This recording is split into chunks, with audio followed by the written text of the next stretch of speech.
Bonjour à tous, à toutes. Aujourd'hui, on se retrouve dans le psaume 109 de l'Ancien Testament. Au chef de chœur, psaume de David.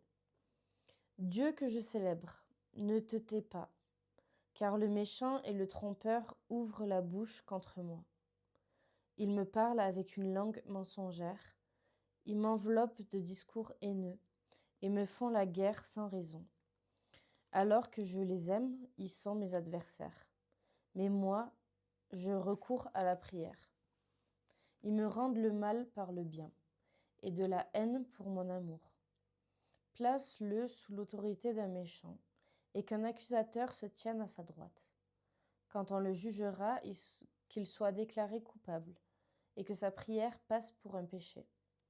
Que sa vie dure peu longtemps, et qu'un autre prenne sa charge. Que ses enfants deviennent orphelins, et sa femme veuve. Que ses enfants soient vagabonds et mendiants, qui cherchent leur nourriture loin de la maison en ruine.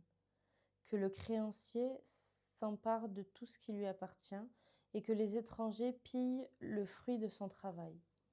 Que personne ne lui montre plus de bonté, que personne ne fasse grâce à ses orphelins. Que ses descendants soient exterminés et que leur nom disparaisse dans la génération suivante.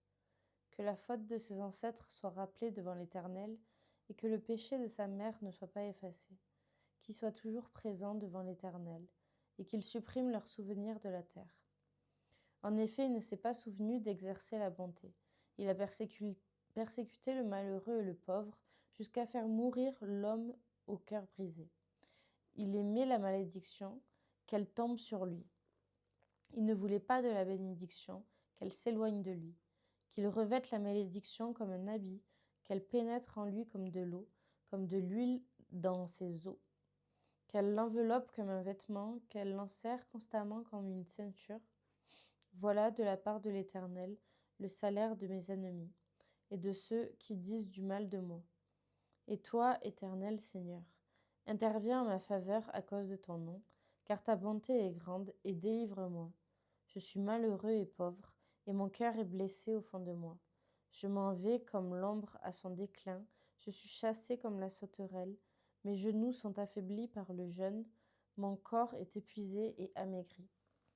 Je suis pour eux un sujet de moquerie, ils me regardent et secouent la tête.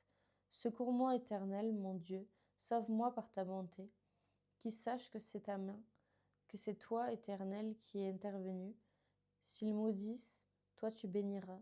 S'ils se lèvent, ils seront couverts de honte et ton serviteur se réjouira. Que mes adversaires soient couverts de confusion, qui s'enveloppent de leur honte comme de manteau. Je louerai l'Éternel de ma bouche à voix haute. Je le célébrerai au milieu de la foule, car il se tient à la droite du pauvre, pour le délivrer de ceux qui le condamnent. Soyez bénis.